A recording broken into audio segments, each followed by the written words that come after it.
Chapter 61। वही कियान भी रिधिमा को मैक के गोद में देखकर कुछ खास खुश नजर नहीं आ रहा था। उससे तो अब खाना भी नहीं खाया जा रहा था। शुभांश और कियान को अब मैक से जलन महसूस होना शुरू हो गया था। अब आगे। उधर मैक रिधिमा को लेकर उसके कमरे में पहुंच गया। राहा भी उनके साथ थी। मैक ने रिधिमा को अपने गोद से बेड पर बिठाकर रिधिमा को एक वार्निंग भरी नजरों से देखते हुए बोला, what is wrong with you, tell me. Ridhima Mac को कुछ और बोलकर उस बात को टालने वाली ही थी कि मैक की वार्निंग भरी नजरों को देखकर उसने अपनी सोच बदल ली। मैक के अलावा हमारी छोटी शैतान भी रिधिमा को घूर रही थी। वो बोली, रिधि दी, खबरदार अगर आपके मुंह से एक भी झूठ निकला तो राहा आपसे बात नहीं करेगी। इधर मैक राहा की इतनी क्यूट गुस्से को देखकर हंस पड़ा और रिधिमा को देखने लगा। रिधिमा भी अपनी डोरेमोन और अपनी राहा बेबी को देखकर समझ गई कि वो उन दोनों से कुछ नहीं छुपा सकती। इसलिए वो राहा को बोली, बच्चा आप यहाँ से जाओ, मुझे डोरेमोन से कुछ बात करनी है। राहा रिधिमा को घुरती हुई बोली, मैं अब 8 साल की हूँ रिधि दी, मैं कहीं नहीं जा रही, आप चुपचाप बोलो। मैक बोला, don't worry, she is mature enough to know about you. Mac की बात सुनकर रिधिमा को भी मैक की बात सही लगी। फिर वो सब कुछ बताती चली गई जो भी उसने कियान से सुना था। लेकिन सब कुछ बताने के दौरान रिधिमा ने इस बात का खास ध्यान रखा था कि उसे एक 8 साल की बच्ची के सामने क्या बोलना चाहिए और क्या नहीं। उधर सब कुछ समझने के लिए राहा की इंटेलिजेंट ब्रेन के लिए जितनी जानकारी रिधिमा मैक को और उसे बता रही थी उतनी ही काफी थी। सब कुछ जानने के बाद दोनों एक दूसरे को देखने लगी। राहा बोली, हॉटी आप रिधि दी के पास रुको, मुझे कुछ काम है। इतना बोल के वो वहां से भागकर रूप के पास जाने लगी। मैक ने रिधिमा को एक नजर देखा और चेंज करने उसके बाथरूम में चला गया। उधर राहा भागती हुई रूप के पास आए और उसकी हाथ पकड़ती हुई बोली, रूदी मेरे साथ चलो। इतना बोलकर वो रूप को कुछ बोलने का मौका दिए बिना वहां से ले जाने लगी। राहा अभी कियान को पूरी तरह से अनदेखा कर रही थी, जिसे कियान साफ महसूस कर पा रहा था। राहा और रूप को जाते हुए देखकर शुभांश बोला, रुको तुम दोनों, कहाँ जा रही हो। राहा ये सुनकर अचानक बोल पड़ी, बड़ी बेबी के पास। ये सुनकर शुभांश चौंक गया और बोला, क्या लिटिल रैबिट फ्लश्ड, वो कब लौटी। तब राहा की दिमाग खटकी कि उसने जल्दबाजी में अपने बॉयफ्रेंड को ही क्या बोल दिया। लेकिन जब वो अपनी बात कह ही चुकी थी तो वो अब अपनी बात से पीछे नहीं हट सकती थी। राहा बोली, हाँ बड़ी बेबी रिधि दी के कमरे में है। जब हॉटी रिधि दी को लेकर बेडरूम में पहुंचे तब बड़ी बेबी पहले से ही वहां मौजूद थी। अब इससे ज्यादा मुझे कुछ नहीं पता। इतना बोलकर वो रूप को लेकर वहां से चली गई। इधर शुभांश ने जैसे ही ये सुना कि मैक और सुहानी एक कमरे में हैं, वो बिना कुछ सोचे समझे अपने चेयर से उठ गया और रिधिमा की कमरे की तरफ चला गया। शुभांश का बढ़ता हुआ एक एक कदम बहुत ज्यादा एलिगेंट और सेक्सी लग रहा था। वही राहा रूप को लेकर रिधिमा की कमरे में न जाकर अपनी रूम में लेकर गई और रूप को सब कुछ बताने लगी। सब कुछ सुनकर रूप बोली, हम तो रॉकस्टार कियान ने हमारी रिधिमा को हक किया है। डोंट वरी राहा बेबी, सब कुछ मेरी और अपनी बड़ी बेबी के ऊपर छोड़ दो, हम हैं ना, सब ठीक हो जाएगा। स्माइल। राहा बोली, वो तो है, लेकिन पॉप्सी को रिधि दी को हट नहीं करना चाहिए था। भले ही उन्होंने जानबूझकर किया हो या अनजाने में, मुझे इसके लिए पॉप्सी को पनिश करना ही होगा, वरना वो बिगड़ जाएंगे। पॉप्सी को मैं देख लूंगी और आप और बड़ी बेबी रिधि दी को इमोशनली स्ट्रांग बनाओ। भले ही इन सालों में रिधि दी की फिजिकल स्ट्रेंथ रिमार्केबल बन चुकी है, लेकिन अब उनको हेड स्ट्रांग बनाने का वक्त आ गया है। रूप भी राहा की बात सुनकर बोली, हाँ उसे हेड स्ट्रांग बनना पड़ेगा, हम हैं ना, हम करेंगे वो सब। वैसे भी अगर हमसे नहीं भी हुआ तो हमारी चलती फिरती इमोशनलेस रोबोट सुहानी तो है ही, सो डोंट वरी। ये सुनकर राहा खुश हो गई और रूप से हाई फाइव कर दी। दूसरी तरफ शुभांश रिधिमा के रूम की डोर को नॉक करने लगा। इस वक्त दरवाजा खुला ही था। रिधिमा बोली, अरे जीजू आप अंदर आइए ना। शुभांश अंदर आया और रिधिमा से बोला, यू ओके। जीजू मैं ठीक हूँ, मैं बस थोड़ा इमोशनल हो गई थी, मुझे इंडिया की याद आ गई थी। रिधिमा ये सब बहुत उदास चेहरा बनाकर शुभांश को बोल रही थी। शुभांश बोला, आयुषो कोई और बात नहीं है, अगर कोई चीज तुम्हें परेशान कर रही है तो तुम मुझे बता सकती हो। शुभांश की बात सुनकर रिधिमा चौंक गई। उसे यकीन नहीं हो रहा था कि द एम्परर्स किंग ऑर्गेनाइजेशन का लॉर्ड, जिसकी मौजूदगी ही बड़े बड़े देश के प्रेसिडेंट्स तक को डर से कांपने पर मजबूर कर देता है, वो उसके लिए इतना जेनरस बिहेवियर दिखाएगा। शुभांश की बातों में रिधिमा को इस वक्त एक प्रोटेक्टिव वार्मथ का एहसास हो रहा था। वो अपने आप को शुभांश से ये पूछने से रोक नहीं पाई, जीजू क्या मैं कमजोर हूँ। Pensive face. रिधिमा की बात सुनकर शुभांश के भौहें तन गए। वो अच्छे से समझ रहा था कि शायद रिधिमा किसी वजह से इमोशनली हर्ट हुई है, लेकिन रिधिमा के लिए ये ठीक नहीं था। वो सोचने लगा, मेरी राबिट की बेस्टी इतनी कमजोर नहीं हो सकती। अगर ऐसा हुआ तो इस मासूम सी लड़की के साथ साथ मेरी राबिट को भी फ्यूचर में प्रॉब्लम हो सकती है। ये सोचकर शुभांश अपने खतरनाक नजरों से रिधिमा को गुस्से से घूरने लगा। शुभांश के गुस्से को देखकर रिधिमा डर गई। वो रुक रुक कर बोली, न न नहीं, मैं कहाँ कमजोर हूँ, मैं तो बहुत स्ट्रांग हूँ। सच्ची। इतना बोलकर रिद्धिमा अपनी गले को पिंच करती हुई बोली, आई स्वेयर जीजू। शुभांश का ऑरा ही कुछ ऐसा था कि रिद्धिमा उसकी मौजूदगी में खुद की नेगेटिव थॉट्स भी भूल गई। आखिर इस दुनिया में कितने ही लोग ऐसे होंगे जिन्हें लॉर्ड ऑफ डेविल्स का प्रोटेक्शन मिलता होगा। शायद खरबों में से कोई एक बहुत ही खास खुशकिस्मत को। ऐसे में वो कैसे खुद को कमजोर समझ सकती थी। शुभांश के पॉजिटिव एंड पावरफुल ऑरे ने रिद्धिमा की नेगेटिव सोच को लगभग खत्म कर दिया था। रिद्धिमा की बात सुनकर शुभांश बोला, तुम कितनी स्ट्रांग हो वो कल सुबह तक पता चल जाएगा। तैयार रहना तुम तीनों, कल सुबह तुम सबका ट्रेनर एरिक आ रहा है। कल से तुम तीनों की ट्रेनिंग शुरू हो जाएगी और मुझे कोई बहाना नहीं चाहिए। शुभांश की बात सुनकर रिद्धिमा अपनी थूक किटकती हुई बोली, ठीक है जीजू। ही हम तीनों तैयार रहेंगे। शुभांश बोला, good for you all. Shubhansh ने अपनी बात खत्म की ही थी कि बाथरूम का डोर ओपन हुआ और सुहानी बाहर आई। सुहानी ने इस वक्त एक येलो पिकाचू प्रिंट की नाइट शूट पहनी हुई थी जिसमें वो बहुत प्यारी लग रही थी। शुभांश की नजर जैसे ही सुहानी पर गई, उसकी आंखें जो अब तक गुस्से की वजह से लाल हो गए थे वो सॉफ्ट होने लगे। तभी राहा और रूप वहां पहुंच गई। राहा रिद्धिमा को देखकर पूछी, रिद्धि दी, हॉटी कहाँ है? रिद्धिमा बोली, वो तो बाथरूम गया है। ये सुनकर शुभांश के कान खड़े हो गए। बाथरूम से तो अभी अभी उसकी राबिट बाहर आई थी, तो ये रिद्धिमा क्या बोल रही थी? अगर उसकी कहने के मुताबिक मैक बाथरूम में था तो उसकी राबिट क्या कर रही थी अंदर? रिद्धिमा ने अब तक सुहानी को नहीं देखा था और अभी तक रिद्धिमा को इस बात का अंदाजा ही नहीं था कि उसकी बातें एक बीस्ट के गुस्से को भड़काने का काम कर चुकी है जो अभी शांत होना शुरू ही हुआ था। शुभांश अभी ये सोचकर अपने गुस्सेल आंखों से बाथरूम को घूरे जा रहा था कि मैक उसके राबिट के साथ बाथरूम में क्या कर रहा था। भले ही वो जानता था कि दोनों कुछ गलत नहीं करेंगे, फिर भी शुभांश को मैक पर गुस्सा आ रहा था। चैप्टर 62। और अभी तक रिद्धिमा को इस बात का अंदाजा ही नहीं था कि उसकी बातें एक बीस्ट के गुस्से को भड़काने का काम कर चुकी है जो अभी शांत होना शुरू ही हुआ था। शुभांश अभी ये सोचकर अपने गुस्सेल आंखों से बाथरूम को घूरे जा रहा था कि मैक उसके राबिट के साथ बाथरूम में क्या कर रहा था।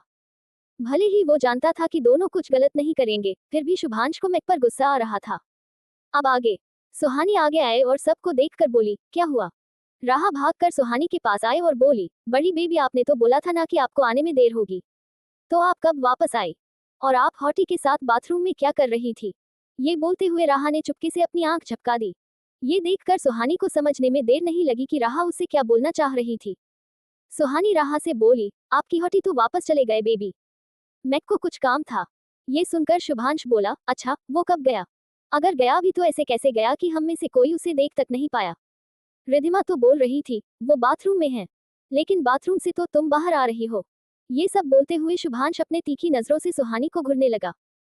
सुहानी भी रिद्धिमा की टेंशन में ये भूल ही गई थी कि उसे मैक के गेटअप में बाहर जाकर सुहानी बनकर फिर वापस आना था, लेकिन जल्दी जल्दी में वो बाथरूम में ही मैक का गेटअप हटा चुकी थी। अब उसे समझ नहीं आ रही थी कि वो शुभांश के दिमाग को किस तरह से मैक से डाइवर्ट करे। सुहानी कुछ सोचने लगी और अपनी उंगली की इशारे से रिद्धिमा को कुछ समझाने लगी। रूप और रिद्धिमा को छोड़कर किसी का भी ध्यान सुहानी की उंगली पर नहीं गया। वही रूप और रिद्धिमा भी समझ गई कि सुहानी उन दोनों को राहा के साथ वहां से जाने को बोल रही है। वो दोनों राहा को लेकर रिद्धिमा की कमरे से चली गई। अब उस कमरे में सुहानी और शुभांश के अलावा कोई और मौजूद नहीं था। शुभांश अभी भी सुहानी को घूर रहा था। सुहानी की दिमाग में अभी शुभांश का ध्यान बटाने के लिए खुराफाती आइडिया चलने लगी। सुहानी आगे बढ़ी और शुभांश की शर्ट के कॉलर को पकड़कर अपनी तरफ खींच ली, जिस वजह से शुभांश सुहानी की ओर झुक गया। शुभांश और सुहानी का चेहरा एक दूसरे के बहुत करीब आ गया था। सुहानी की सांसों की खुशबू शुभांश को अपने अंदर एक अजीब सा सेंसेशन फील करवा रही थी। शुभांश की आंखें सुहानी की करीबी से कब बंद हो गए, इसकी खबर शुभांश को भी नहीं हुआ। शुभांश के बंद आंखों को देखकर सुहानी की होंठों पर एक शैतानी मुस्कुराहट आ गई। आखिर वो शुभांश को मदहोशी तो करना चाहती थी। सुहानी आगे बढ़ी और अपनी होंठों को शुभांश के परफेक्ट हाथ दिल शेप होठों पर रखते हुए उसे बहुत पैशनेटली किस करने लगी। शुभांश वक्त के साथ सुहानी की किस से मदहोश हुए जा रहा था। सुहानी किस करते करते शुभांश को धीरे धीरे बैग की ओर पुश करती जा रही थी। शुभांश भी मदहोशी में एक एक कदम पीछे लिए जा रहा था। इस वक्त शुभांश का ध्यान मैक पर से हट चुका था। अब उसे कोई फर्क नहीं पड़ रहा था कि मैक कब गया, कहाँ गया, कैसे गया। इस वक्त शुभांश को बस सुहानी चाहिए थी। इसके अलावा इस वक्त शुभांश कुछ और सोचना भी नहीं चाहता था। सुहानी किस करते हुए शुभांश के साथ बेड के पास पहुंच चुकी थी। जब शुभांश को यह एहसास हुआ कि उसके पीछे बेड है और सुहानी उसे बेड पर पुश करना चाहती है, उसने अपनी बाहों में सुहानी को उठा लिया और बिना किस ब्रेक किए अपने बेडरूम में पहुंच गया। वो बिल्कुल भी रिद्धिमा की बेड यूज नहीं करना चाहता था। शुभांश सुहानी को लेकर जैसे ही बेडरूम के अंदर पहुंचा, उनके बेडरूम का डोर शुभांश के सीक्रेट कमांड से ऑटो लॉक हो गया। इधर शुभांश सुहानी को धीरे से बिस्तर पर सुलाकर उसके ऊपर आकर अपना किस कंटिन्यू करने लगा। दोनों की किस अब हद से ज्यादा डीप हो चुकी थी। दोनों को एक दूसरे के मुंह का टेस्ट एक अजीब से नशे का एहसास करवा रहा था। सुहानी की खूबसूरत उंगलियां शुभांश के सिल्की बालों को सहला रही थी, जिस वजह से शुभांश को दुनिया जहां का सुकून मिल रहा था। सुहानी की मुंह की मीठी टेस्ट और उसकी उंगलियों का शुभांश के बालों को इस तरह से सहलाना शुभांश को आउट ऑफ द वर्ल्ड की फीलिंग दे रही थी। जब दोनों की सांसें उखड़ने लगी तब जाकर दोनों ने एक दूसरे के होठों को आजाद किया। शुभांश ने अभी अपने आंखें बंद रखा था। शुभांश अपने सिर को सुहानी के सीने पर रखा और सुहानी की हाथ की उंगलियों को वापस अपने बालों में रखते हुए सुहानी से बोला, प्लीज वाइफी, मुझे सुला दो प्लीज। ये बोलते हुए शुभांश किसी बच्चे की तरह अपने सिर को सुहानी की सीने में स्मूथली रब करने लगा। शुभांश के इस जेस्चर को देखकर सुहानी हक्की बक्की रह गई। शुभांश का टोन अभी बहुत थका हुआ सा लग रहा था, जैसे वो सालों से सोया ना हो। और ये सच भी था। जब सुहानी शुभांश के पास नहीं थी तो वो मेडिसिन लेकर भी सुकून की नींद सो नहीं पाता था। लेकिन जब उसकी तबीयत नींद की कमी की वजह से बिगड़ने लगा, तब उसे सोने के लिए हाई डोज मेडिसिन लेनी पड़ती थी, जो शुभांश को कुछ घंटों तक बेहोश कर देता था। लेकिन बेहोश होने के बाद भी उसका माइंड कभी रिलैक्स नहीं हुआ, जिस वजह से मेडिसिन का असर खत्म होने के बाद जब उसे होश आता था तब वो थका हुआ ही उठता था। शुभांश को इस तरह से बच्चों की तरह अपनी चेस्ट में सिर रब करते हुए देखकर सुहानी को अपने अंदर तितलियां उड़ती हुई महसूस होने लगी। वो मन में बोली, ओह नो नो सुहानी, कंट्रोल कंट्रोल, वरना मुझे डर है मैं इस मॉन्स्टर की इज्जत ही ना लूट लूं। जब शुभांश को फील हुआ सुहानी उसके सिर पर हाथ नहीं फेर रही, वो फिर से अपने सिर को सुहानी की सॉफ्ट चेस्ट पर रब करते हुए अपनी सेक्सी और हस्की वॉइस में बोला, क्या हुआ वाइफी, करो ना। शुभांश की इस तरह की टोन सुनकर सुहानी की रोंगटे खड़ी हो गई।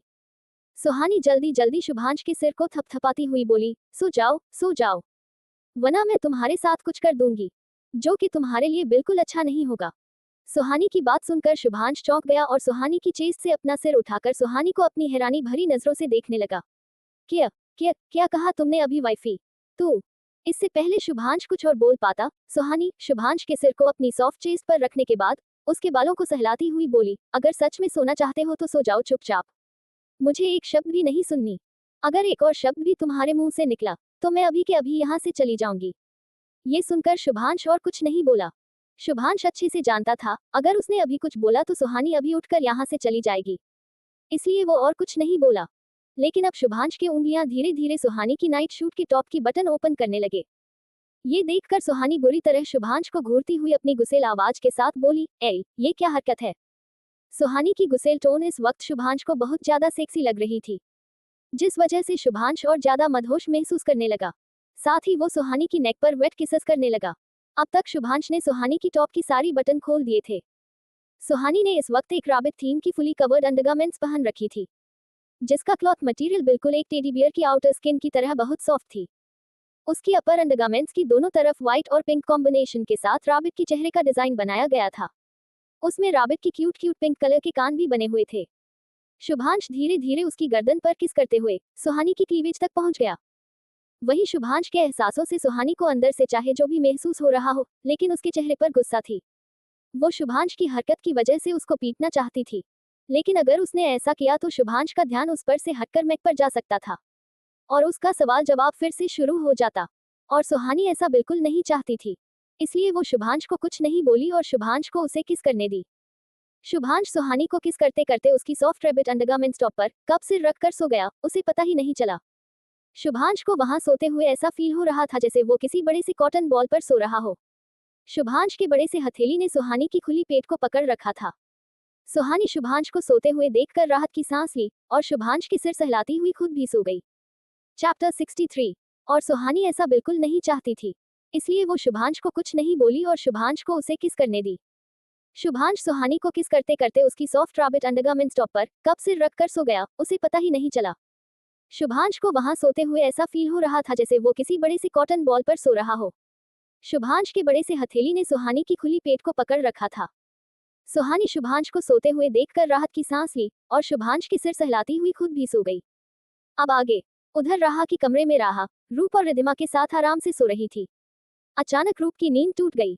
वो खुद से बोली, ओह नहीं यार, ये नींद क्यों टूट गई।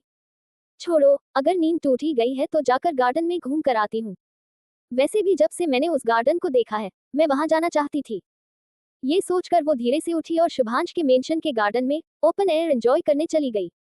उसके जाने के बाद नींद में भी राहा को अपनी बेड खाली खाली लगने लगी, क्योंकि रूप राहा और रिद्धिमा के बीच में सोई थी। राहा हमेशा ही टैडी या कियान के साथ ही सोती थी। बिना कदल किए राहा को नींद ही नहीं आती थी, जिस वजह से राहा नींद में ही खिसक कर रिद्धिमा के पास चली गई और उसे पकड़कर गहरी नींद में सो गई। और डोरेमी उसी रूम में मौजूद अपनी चार्जिंग बेड पर लेटकर खुद को चार्ज कर रही थी। वही कियान को इस वक्त नींद ही नहीं आ रहा था। दिन के बाद उसकी लिटिल फेरी ने उससे बात करना तो दूर, उसकी तरफ देख तक नहीं रही थी। इन 3 सालों में राहा ने कभी ऐसे बिहेव नहीं किया। जब कियान से और रहा नहीं गया, वो बेड से उठा और राहा के कमरे में जाने लगा। जब रूप राहा की बेडरूम से बाहर गई, तब वो डोर अनलॉक ही छोड़कर गई थी, जिस वजह से कियान को अंदर जाने में कोई दिक्कत नहीं हुआ। जब कियान राहा की बेड के पास पहुंचा, तब उसने देखा रिद्धिमा राहा को बहुत ब्यूटीफुली अपनी बाहों में लेकर सो रही थी। हल्की हल्की गोल्डन डिम लाइट्स में रिद्धिमा की गोरी बदन सोने की तरह दमक रही थी। जिस तरह से रिद्धिमा राहा को कदल करके सो रही थी, उसमें रिद्धिमा और राहा दोनों ही बहुत क्यूट लग रही थी। राहा और रिद्धिमा को इस तरह से देखकर कियान की होठों पर एक स्माइल आ गया। वो बेड पर आया और राहा की फॉरहेड को चूम लिया। राहा इस वक्त रिद्धिमा की बहुत करीब थी, जिस वजह से रिद्धिमा की बॉडी फ्रेग्रेंस को कियान साफ साफ महसूस कर पा रहा था। इधर रिद्धिमा को नींद में किसी की मौजूदगी का एहसास हुआ तो उसकी आंखें खुल गईं। रिद्धिमा ने देखा तो उसकी आंखों के सामने कियान था। रिद्धिमा एकटक कियान को देखती जा रही थी। कियान भी रिद्धिमा को अचानक जगती हुई देखकर हड़बड़ा गया, लेकिन जब उसने रिद्धिमा को अपने तरफ एकटक देखते हुए देखा, तो उसके चेहरे पर एक चार्मिंग स्माइल आ गया।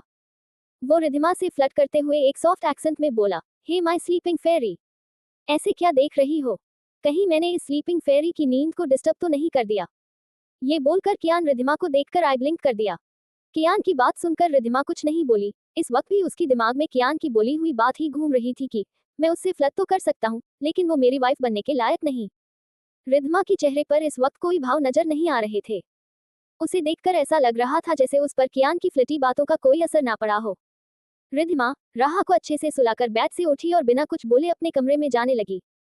कियान तो रिद्धिमा को जाती हुई देखकर देखता ही रह गया। उसे यकीन नहीं हो रहा था कि आज पहली बार किसी लड़की पर उसकी फ्लर्टिंग का असर नहीं हो रहा था। आज तक कोई भी ऐसी लड़की नहीं थी जिस पर उसका फ्लर्टिंग का असर न हुआ हो। कियान को बिल्कुल भी अच्छा नहीं लग रहा था कि रिद्धिमा उससे बिना कुछ बोले ऐसे ही वहां से चली गई। कियान को आज एक खालीपन का एहसास हो रहा था, जैसे उसने किसी खास को पाने से पहले ही खुद से दूर कर दिया हो। कियान बेड पर लेट गया और राहा को उठाकर अपने चेस्ट पर सुलाते हुए उसकी सिर को चूमते हुए बोला, लिटिल एंजल, क्या हो गया है आपको? आप पॉप्सी से बात क्यों नहीं कर रही? पॉप्सी को अवॉइड क्यों कर रही हो आप? आपने पहले तो कभी ऐसा नहीं किया एंजल। क्या आपको पता है आप ऐसे करके पॉप्सी को कितनी बड़ी पनिशमेंट दे रही हो?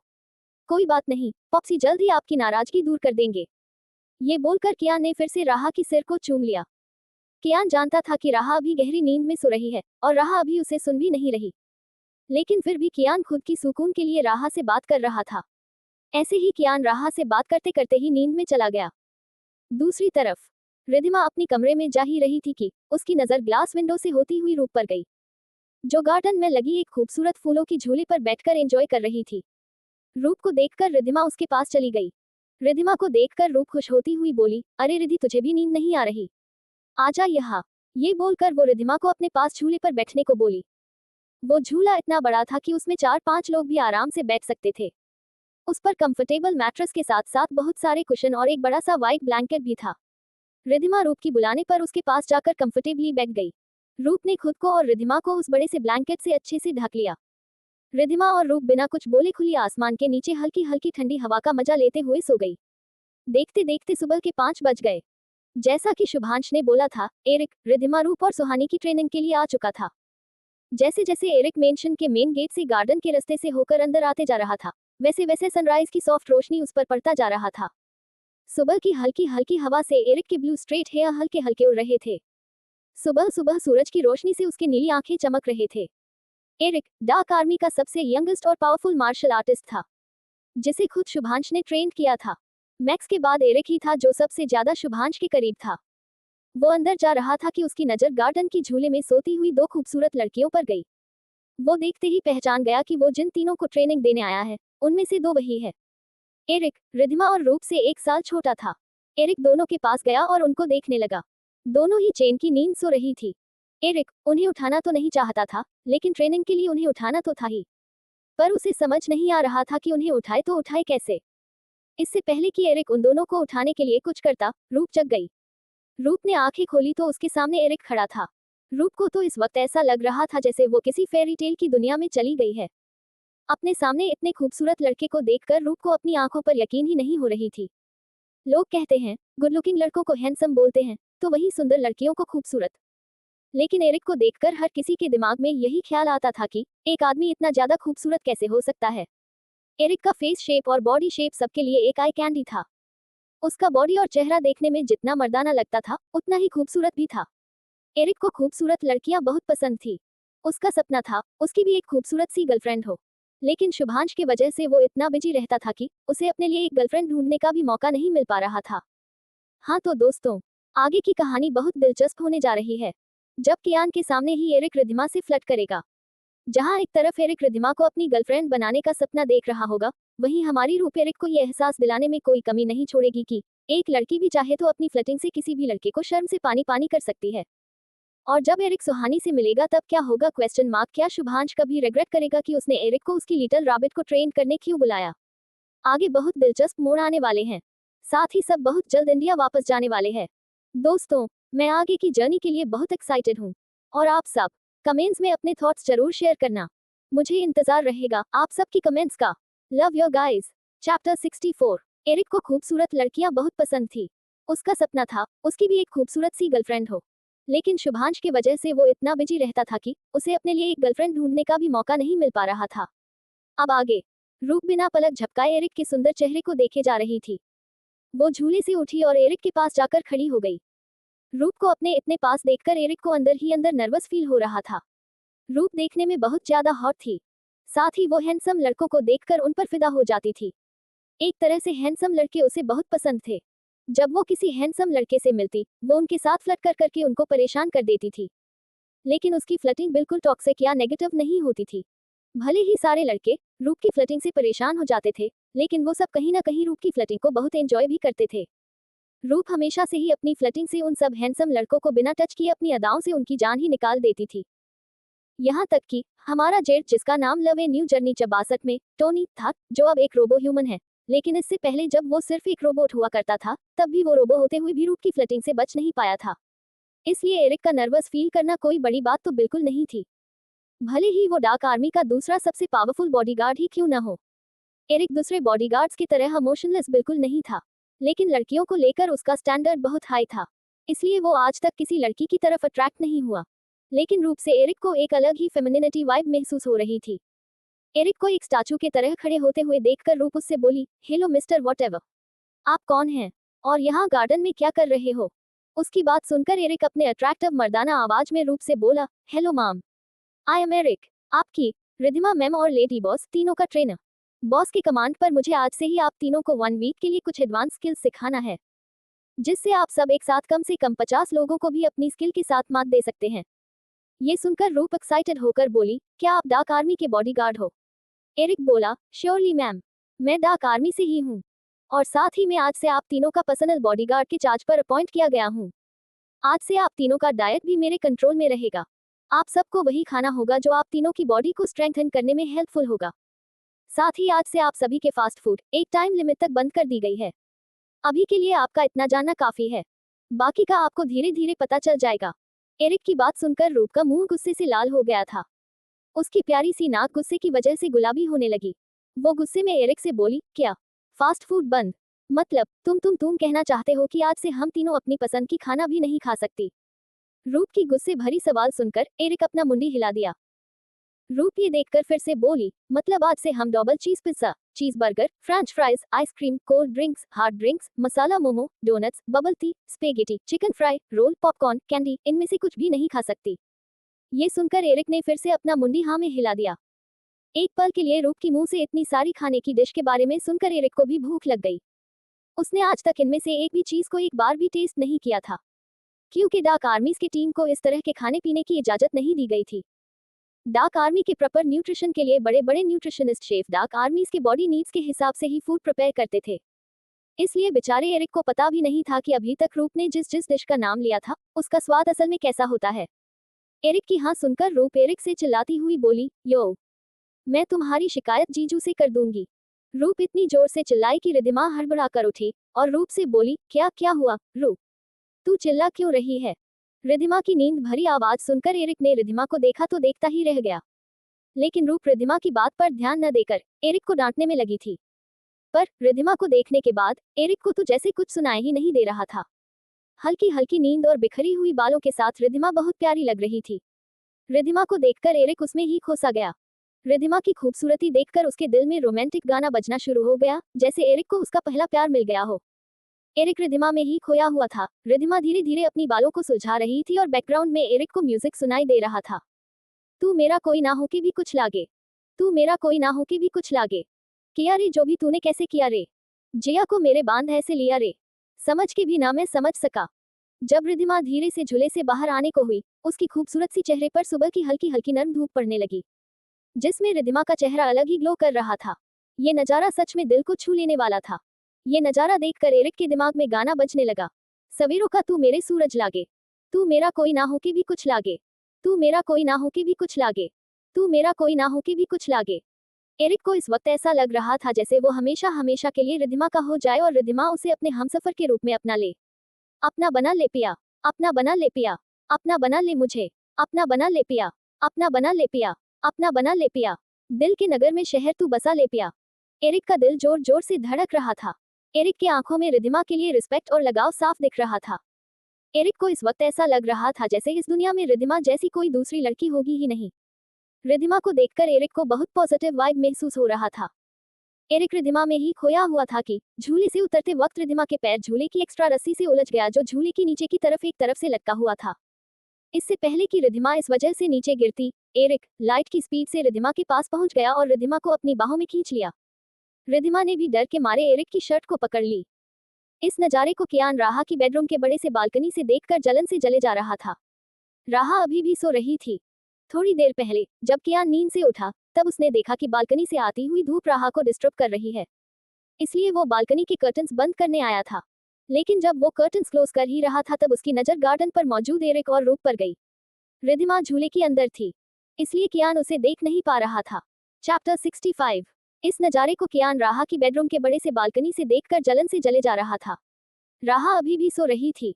थोड़ी देर पहले जब कियान नींद से उठा तब उसने देखा कि बालकनी से आती हुई धूप राहा को डिस्टर्ब कर रही है, इसलिए वो बालकनी के कर्टन्स बंद करने आया था। लेकिन जब वो कर्टन्स क्लोज कर ही रहा था तब उसकी नजर गार्डन पर मौजूद एरिक और रूप पर गई। रिद्धिमा झूले के अंदर थी, इसलिए कियान उसे देख नहीं पा रहा था। अब आगे। लेकिन जब रिद्धिमा बाहर आई तब कियान रिद्धिमा की मॉर्निंग ग्लो देखकर देखता ही रह गया। जब रिद्धिमा गिरने को हुई कियान को ऐसा लगा जैसे एक पल के लिए उसका धड़कन ही रुक गया हो। लेकिन अगले ही पल कियान की घबराहट रिद्धिमा को एरिक के बाहों में देखकर जलन में बदल गए। इधर गार्डन में रूप रिद्धिमा और एरिक की इस फिल्मी सीन को देखकर एरिक को डांटना छोड़कर अपने मुंह खोले उन दोनों को ही देखने लग गई। रूप एरिक को रिद्धिमा को छोड़ने बोलने वाली ही थी कि इत्तेफाक से रूप की नजर राहा की बालकनी पर चली गई जहां कियान खड़े होकर अपनी जलती हुई आंखों से एरिक को घूरे जा रहा था। रूप का ध्यान एरिक की आवाज सुनकर कियान से हटा। एरिक रिद्धिमा को प्यार से पूछने लगा, मैम आप ठीक हैं, आपको कहीं लगी तो नहीं? रिद्धिमा एरिक से दूर होने की कोशिश करती हुई बोली, मैं ठीक हूँ। तब रूप रिद्धिमा से बोली, रुक रुक रुक, गलती से भी एरिक से दूर होने की कोशिश मत करियो, वरना अच्छा नहीं होगा। चुपचाप चिपकी रहे एरिक से। अगर तू जरा सा भी एरिक से दूर हुई तो मैं शादी कर लूंगी। रूप की बातें रिद्धिमा और एरिक के पल्ले नहीं पड़ रही थी। रूप की ये बात दोनों की सिर के ऊपर से चली गई। रूप की बात इस सिचुएशन से बिल्कुल मैच नहीं कर रही थी। रिद्धिमा सोचने लगी, भला रूप की शादी और एरिक का उससे चिपके रहना, इन दो बातों के बीच क्या कनेक्शन हो सकता है? फिर भी रिद्धिमा रूप की धमकी सुनकर डर गई और बोली, नहीं तू कोई शादी नहीं कर रही। अगर तूने शादी की तब तो उस बेचारे का पूरा जिंदगी ही बर्बाद हो जाएगा जिससे तू शादी करेगी, और मैं ऐसा नहीं होने दूंगी। रिद्धिमा की बात सुनकर रूप डेविल स्माइल करने लगी। उसे अच्छे से पता था रिद्धिमा कुछ ऐसे ही रिएक्ट करने वाली है।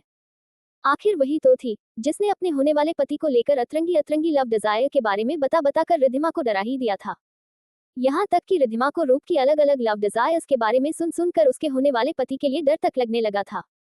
रिद्धिमा को हर रात रूप की इमेजिनरी डिजायर्स के बारे में सुन सुनकर पक्का यकीन हो गया था कि ये ठरकी लड़की शादी के बाद अपने पति को एक पल के लिए भी बेड से उठने नहीं देगी। इसके साथ रूप ने रिद्धिमा को कुछ ऐसा भी कहा था कि रिद्धिमा को जितना डर लग रहा था उतनी ही शर्म भी महसूस हो रही थी, क्योंकि रूप रिद्धिमा को भी कुछ स्पेशल लव मोमेंट्स के बारे में ज्ञान देते हुए उससे बोली थी कि रिद्धि, जब तेरी शादी हो जाएगी तब तू भी तेरे पति के साथ ये ट्रिक्स ट्राई करना। तब रिद्धिमा ने रूप को बेशरम लड़की बोलकर उसकी बहुत पिटाई करी थी। फिर दोनों ऐसे ही मस्ती मजाक करती हुई सो गई। उस रात उन दोनों की मस्ती रिद्धिमा और रूप के लिए बहुत यादगार बन गई थी। दोनों मोस्ट ऑफ द टाइम एक ही कमरा शेयर करती थी, लेकिन सुहानी यानी चाहत उनसे दूर हमेशा अकेले रहना ही पसंद करती थी।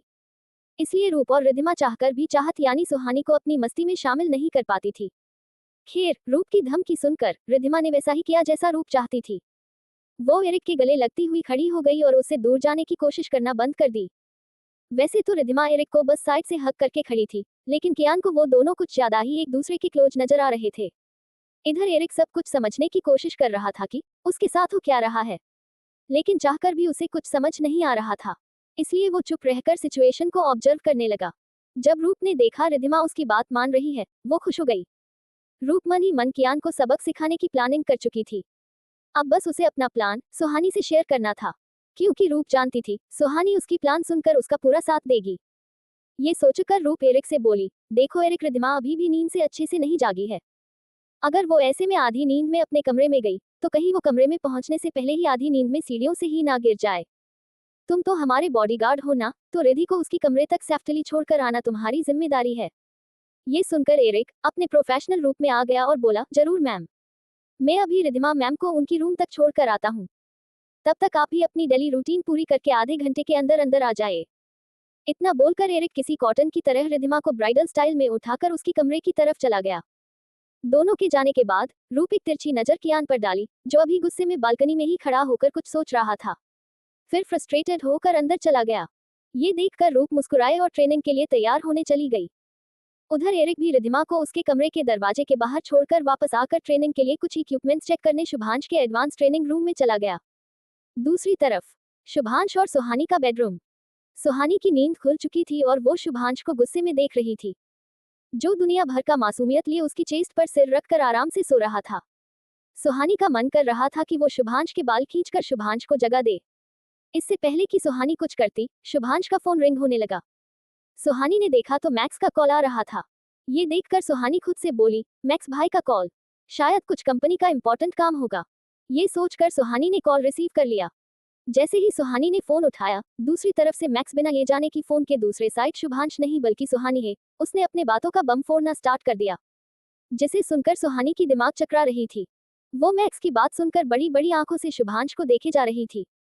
सुहानी जिसने आज तक खुद को इमोशनलेस बना रखी थी, मैक्स अपने बातों का बम फोड़ फोड़ कर सुहानी को हैरान परेशान कर दिया था। सुहानी को समझ ही नहीं आ रही थी कि वो मैक्स की बातों पर किस तरह रिएक्ट करे। इससे पहले कि मैक्स उस पर और कोई बम फोड़ पाता, सुहानी ने कॉल ही डिस्कनेक्ट कर दिया और शुभांश को देखने लगी। सुहानी को देखकर कोई भी नहीं बता सकता था कि सुहानी इस वक्त कैसा महसूस कर रही है। सुहानी के चेहरे पर कभी शुभांश को देखकर गुस्सा आ रही थी, तो कभी उसकी चिंता हो रही थी, तो कभी उसे शुभांश से डर लग रहा था, तो कभी सुहानी के चेहरे पर एक उदासी छाई जाती, तो कभी उसके चेहरे पर एक ऐसी भाव आ जाती थी जैसे सुहानी मैक्स की बात सुनकर किसी सदमे में चली गई है। सुहानी इस वक्त शुभांश को ऐसे देख रही थी जैसे वो अभी किसी गॉड ऑफ वेल्थ को देख रही हो। सुहानी के मुंह से एक शब्द तक निकल नहीं रही थी। वो मन ही मन बड़बड़ाए, मैक्स भाई की बाकी सब बातों को तो चलो एक बार को मैं यकीन भी कर लूं, लेकिन मैक्स भाई की उस बात का क्या मतलब था? क्या इतनी लार्ज नंबर्स इस दुनिया में किसी के वेल्थ को डिफाइन करने के लिए एग्जिस्ट भी करती है? मैंने आज तक सारे एक्सट्रीम रिच पर्संस के वेल्थ को मिलियंस, बिलियंस, यहाँ तक कि ट्रिलियंस में काउंट होते हुए सुनी थी। लेकिन मल्टी डेसिलियनियर, शुभांश का टोटल वेल्थ मल्टी डेसिलियनियर में है। ओ माय गॉड, मैं तो सोच भी नहीं सकती, एक डेसिलियन में एक के बाद कितने जीरो लगते हैं। क्या मैं गूगल करूं?